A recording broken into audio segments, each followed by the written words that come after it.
Is Misha Rory agus bet an Wim Hof Method a clocht a gum lá aní an lé go gceann 6 mí don tras seo BLOC. Le mí anius tá me cabh níos mó am sa fuacht. Ag snámh sa farige ag thógáil fulci oir ag cabh níos mó am faoi cith fulci fóra. Mohím lán le fuinmh tar éis am an fuacht a fágáil. Cuireann an mhaith fad is atá sa fuacht mar cumas manáú a ráú agus fannach sa fuacht fad tréimse níos fuide. Rud near ceap mé go beidh mé ábalta I dhéanamh. Feictar dom go bhfuil an Wim Hof Method an cuachtach go deo. Tá ag dul inniu có fada leis an Daingin le labhairt le Neasa, ban reflexologist. Mas mílam níos mó eolas a chur an obair a dhéanann séise. Agus a thuairim atá eici faoi an Wim Hof Method. Neamhaí tá mé bra ghar freisin don Atlantach an seo le dul ag snámh ann. Is córas an Wim Hof Method a ligean dún biseach a chur an féin, éirí níos láidir agus níos sunna. Bín de cuspar le acupuncture, aromatherapy, reiki agus móna eile den cineál sin broteach a leighis gan dul winning chugus leighis de gná cineál. Cuidim reflexology freisin, mar choras mhalartacha leighis le faibanna sláinte a thuirt chun ara agus leighis. Tá fón orm níos mó a fháilim.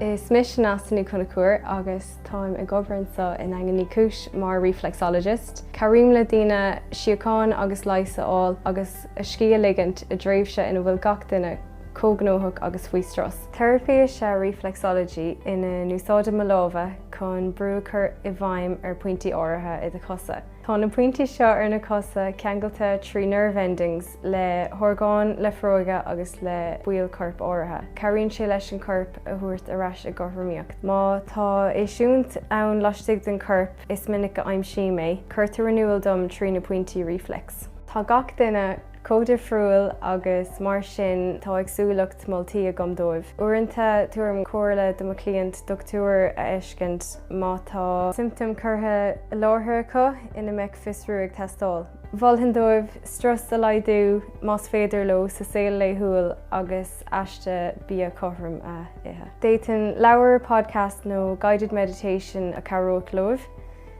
Chualas faoi an anam Wim Hof hána féin ach ní raibh iscom faoin method ach tar éis taide dhéanamh. Freidim gur slíomhethe ina bhfuil gála diagras agus neart aontaine. Tá go leor taide óíochta díonta agus cruthaíonn na torthaí gur déanann sé maithas don plánta. Haitnig go mórlam bualadh le Neasa agus leagan amach atá aici cuasaí sláinte agus fullaine an duine a clústáil. Inis, tá sé in am dul ag snámh san uisce deas fór. Nach mé cuirfeadh imí mo máthair dá clusfaigh si ag caint an gcuí sin mé. Cuiníonn có fór agus a bhí sé, ach nach mar sin is fearr. Sa cé chlár eile, troisigh mé le tamil níos fuide a cabh sa fulcadán áir nar cap mé go dtí seo. Gan éras tá Wim Hof Method go matum, tá níos mó fuinmh gom, tá mé níos breithúiseach. Slán go fáil agus bí arás ag chlár sé.